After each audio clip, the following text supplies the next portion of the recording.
Hello दोस्तों, नमस्कार। SM किसी चैनल में मैं आप सभी का दिल से बहुत बहुत स्वागत करता हूं। फर्स्ट टाइम विजिट किया जरूर चैनल को सब्सक्राइब कर लेना। उसी के साथ साथ फ्री स्टॉक मार्केट क्लासेस कल है सैटरडे, आप सभी को बताई है इस चैनल के ऊपर एक नया लेक्चर अपलोड होने वाला है। सो अगर आपने फॉलो नहीं किया है तो जरूर फॉलो करके रखना चैनल को, लिंक आपको ऊपर आई बटन पे मिल जाएगी। उसी के साथ साथ let's learn stock market and finance इस चैनल को भी फॉलो करके यहाँ पे रख लेना। संडे के दिन इस चैनल पे भी एक नया लेक्चर अपलोड होने वाला है। सो दोनों चैनल की लिंक आपको ऊपर आई बटन पे या फिर नीचे डिस्क्रिप्शन में मिल जाएंगे। सो चलिए दोस्तों, फिलहाल तो इस वीडियो को स्टार्ट कर लेते हैं। ठीक है दोस्तों, अभी हम लोग आ चुके हैं बिल्कुल हमारे नॉर्मल स्क्रीन के ऊपर। फिलहाल अगर देखा गया आज के दिन भी बाजार में हम लोग को लाल रंग ही देखने को मिल गया। कोई बहुत बड़ी गिरावट नहीं थी, बट फिर भी एक अच्छा जो माहौल यहाँ पे बना था कुछ एक दिन पहले, हम क्या पे कह सकते, जो उम्मीद लेकर हम लोग यहाँ पे चल रहे थे, उस उम्मीद के ऊपर फिलहाल तो पानी फेरते हुए देखने को यहाँ पे मिल रहा है। यस, सेंसेक्स भी लाल निशान में, निफ्टी भी लाल निशान में, आप यहाँ पे देख सकते हो 100 पॉइंट की गिरावट। बीच में तो बहुत बड़ी गिरावट थी, वो तो जाते आते थोड़ा हम कह सकते हैं आखिरी के 2 घंटे के भीतर थोड़ी सी रिकवरी यहाँ पे आ गई। बट यस, मुद्दा वही है कि 26,000 का लेवल तो हम लोगों ने कल के दिन यहाँ पे तोड़ा था, बट उसके बाद वापस हम लोग को गिरावट देखने को मिली थी।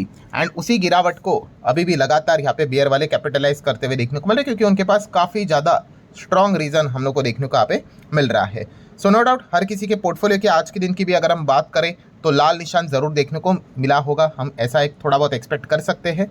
वैसे तो मार्केट को और पोर्टफोलियो को कंपेयर करना कोई सेंसिबल बात बनती नहीं, बट फिर भी एक ओवरव्यू की बात कर ले तो हर एक इंडाइसेस में, लार्ज हो, मिड हो, स्मॉल हो, सब में लाल निशान देखने को हम लोगों को यहाँ पे मिल चुका है। आप देख सकते हो 100, 200, 500, मिड कैप 50, 100 की अगर बात कर ले, सारी जगह पे small cap, micro cap, nano cap, जितने भी कुछ है सभी जगह पे लाल निशान है। और सेक्टर वाइज भी अगर देखा गया तो एक्सेप्ट मेटल एंड उसी के साथ साथ रियल इस्टेट, वो भी क्या ही भागे है। 0.18 मतलब क्या होता है, कुछ भी नहीं होता है। वहीं पे हम लोग को थोड़ा हरा निशान देखने को मिल गया, वरना बाकी हर जगह पे हम लोग को लाल लाल निशान ही देखने को यहाँ पे मिल चुका है। सो नो डाउट हम यहाँ पे कह सकते हैं दोस्तों, ट्रम्प के एक डिसीजन ने वापस यहाँ पे खलबली यहाँ पे मचा दी है। और ये पहली बार तो नहीं हुआ है, बहुत बार हुआ है, बट यस इस वक्त थोड़ी सी एक अच्छी उम्मीद वाली, होप वाली खबर हम लोग को देखने को मिली थी, जिस चीज़ के चलते लगा था कि बाजार ऑल टाइम हाई को तोड़कर एक नया ऑल टाइम हाई दिखाएगा। सो और इंतज़ार हमें यहाँ पे करना पड़ने वाला है।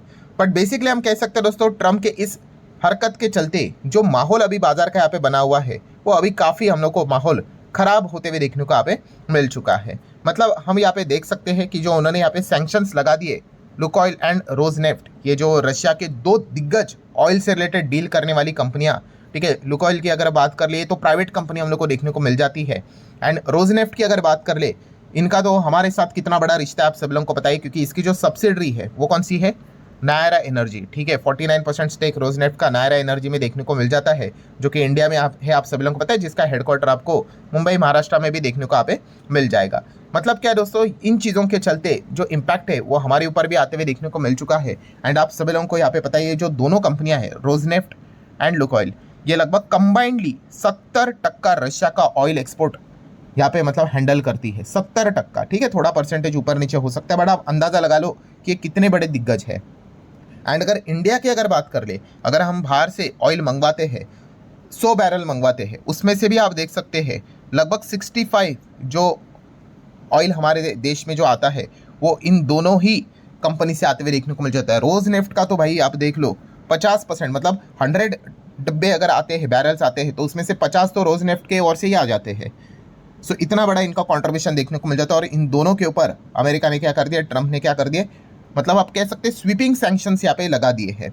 सो इस चीज़ के चलते पूरा डिस्टर्बेंस हम लोग को होते हुए देखने को मिल चुका है। ट्रेड डील भी मतलब अभी क्या ही बोले, खतरे में देखने को मिल रही है। और रिलायंस की भी धज्जियां उड़ती हुई देखने को मिल चुकी है, क्योंकि अगर हम रिलायंस की अगर बात कर ले तो आप सभी लोगों को पता ही है कि ये ही ज़बरदस्त ऑयल्स यहाँ पे मंगवाते थे। तो आप देख सकते हैं इन सैंक्शंस के चलते रिलायंस ने भी क्या कर दिया है, अपना ऑयल इम्पोर्ट फ्रॉम रशिया का जो रोजनेफ्ट है वो यहाँ पे उन्होंने हॉल्ट कर दिया है, रुका दिया है।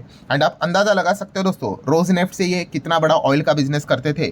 अगर हम बात करें रिलायंस का एक दिन का अगर ऑयल से रिलेटेड जो बिजनेस की अगर बात करें, 1.4 मिलियन बैरल पर डे, इतना हम लोग को प्रोसेसिंग कैपेसिटी देखने को मिल जाता था। एंड वहाँ से रोजनेफ्ट की बात कर ले तो 5 lakh barrel per day Reliance by करता था। इतना बड़ा हम यहाँ पे कह सकते हैं रिलायंस इंडस्ट्री रोजनेफ्ट के ओर से, मतलब बिजनेस इनका यहाँ पे चलता था।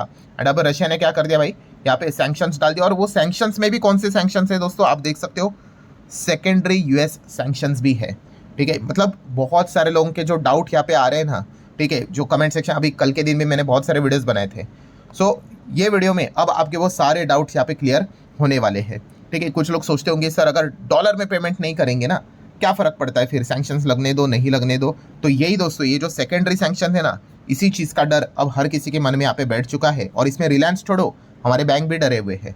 ठीक है, वो कैसे, यही चीज़ तो अभी मैं आप लोगों को समझाने वाला हूँ। और इसी से ही माहौल काफ़ी ख़राब होते हुए देखने को मिल रहा है। हालांकि रिलायंस अब क्या करेगा, रोजनेफ्ट से तो ऑयल मंगवा नहीं सकता, दूसरी जगह से मंगाना पड़ेगा। दूसरा और कौन सा जगह है भाई, मिडल ईस्ट से ही मंगवाना पड़ेगा। तो आप यहाँ पे देख सकते हैं रिलायंस अब क्या कर रहा है, मिडल ईस्ट से ही ऑयल यहाँ पे मंगवा रहा है रशिया के सैंक्शंस के बाद। हाँ, बट इस चीज़ के लिए उनको क्या करना पड़ेगा, ज़्यादा कीमत चुकानी पड़ेगी, क्योंकि रशिया से जो ऑयल मिलता था वो बाजार भाव से काफ़ी सस्ता मिलता था। पर अगर आप मिडल ईस्ट में जाओगे तो आपको वो इतना डिस्काउंट तो देंगे नहीं। ठीक है, तो काफ़ी ज़्यादा हम लोगों इसी चीज़ के चलते हमने तो देखा ऑयल के दाम भी हम लोग को बढ़ते हुए देखने को यहाँ पे मिले थे। सो अब आ जाते हैं दोस्तों one of the most important point जो अभी हम लोगों ने देखा। कौन सा, दो टाइप के सैंक्शंस होते हैं, एक होता है प्राइमरी एंड दूसरा कौन सा होता है, सेकेंडरी। प्राइमरी तो बहुत सिंपल है भाई, जिसके ऊपर डायरेक्टली सैंक्शंस लगे वो है प्राइमरी। बट सेकेंडरी सैंक्शंस कौन से है, जिस चीज़ के चलते रिलायंस भी पीछे हट रहा है भाई रशिया के रोजनेफ्ट के साथ, वो अब डील करने के लिए रेडी नहीं है। ठीक है, मतलब आप अंदाजा यहाँ पे लगा सकते हैं। और सिर्फ हमारी बात नहीं हो रही है, चाइना की भी जो ऑयल कंपनियां हैं वो भी रशिया के साथ अब बिजनेस करते हुए देखने को नहीं मिल रहे, just because of secondary sanctions के डर के चलते। और इस यही जो अनाउंसमेंट यहाँ पे ट्रंप ने की है, इस चीज़ के चलते खलबली मचते हुए देखने को मिल चुकी है। और ट्रेड डील मतलब अब क्या ही होगा, एक बहुत बड़ा क्वेश्चन मार्क देखने को मिल रहा है। सो ये सेकेंडरी सैंक्शन क्या होता है, बहुत सिंपल सा गणित है दोस्तों, कि रशिया के जो ये रोजनेफ्ट एंड लुकोइल की अगर बात कर ले, ये जो कंपनियां, इनके ऊपर तो भाई सीधा सीधा आप क्या कर दिया, रेस्ट्रिक्शन डाल दिए। अब इनके साथ अगर कोई बिजनेस करेगा रोजनेफ्ट एंड लुकोइल के साथ, सो उनके ऊपर भी अमेरिका क्या कर देगा, सैंक्शंस डाल देगा। ठीक है, मतलब अमेरिका से रिलेटेड जो उनका कोई भी डील होगा, बिजनेस रिलेटेड, असेट रिलेटेड, सारी चीज़ें फ्रीज कर दी जाएगी, बंद की जाएगी। एंड इसी चीज़ के चलते रिलायंस यहाँ पे डरा हुआ है, क्योंकि रिलायंस तो डायरेक्टली रोजनेफ्ट के साथ तो बिजनेस करता है जिसके साथ ऊपर रेस्ट्रिक्शन लगा हुआ है। और रिलायंस ने जैसे कि बोला हुआ है, क्या बोला हुआ है कि रिलायंस इंडस्ट्री कभी भी यहाँ पे मतलब क्रूड इंपोर्ट नहीं करती है जिनके ऊपर सैंक्शंस लगा हुआ है। सो चलिए भाई, रोजनेफ्ट के ऊपर तो अभी सैंक्शंस यहाँ पे लग गए, तो चांसेस अभी यही देखने को मिल रहा है, रिलायंस भी अब क्या करेगा, ये सारी चीज़ें बंद करते हुए देखने को मिलने वाला है। सो ये एक चीज़ तो हम लोग को समझ में आ गई। अब दूसरी चीज़ अगर हम बात करें दोस्तों, तो जैसे कि एग्जाम्पल मैंने यहाँ पे दिया कि बैंक्स का, यस, अगर बैंक्स की भी बात कर ले तो बैंक्स के ऊपर भी सैंक्शन लग सकता है, किसी भी कंपनी के ऊपर सैंक्शन लग सकता है। कैसे, ये जो सेकेंडरी सैंक्शंस मैंने आपको बताया ना, अभी फॉर एग्जांपल जो आप कह रहे थे ना कि मान लो अभी कोई एक बैंक है, ठीक है, अभी पेमेंट तो आपको करना पड़ेगा रशिया का कंपनीज को। ठीक है, अब बैंक यहाँ पे क्या करती है, अभी चलो डॉलर इन्वॉल्व नहीं करेंगे, अगर आप ये कह रहे हो ना कि डॉलर इन्वॉल्व हो गया तो सीधा सीधा अमेरिका क्या कर देगा, उस चीज़ को फ्रीज ही कर देगा। सो वो तो चीज़ एकदम ईजिली समझ में आती है। एक काम कर लेते हैं ना, ये जो कंपनियां हैं रोजनेफ्ट एंड जो भी रशिया के साथ है ना, दूसरे करेंसी में डील करते हैं, उनके रूबल में पेमेंट कर लेते हैं, या फिर चाइना के युआन में यहाँ पे पेमेंट यहाँ पे कर लेते हैं, तो क्या दिक्कत की बात है। तो दोस्तों दिक्कत होगी, क्योंकि जैसे मैंने आपको बोला ना, सेकेंडरी सैंक्शंस एप्लीकेबल हो जाएंगे।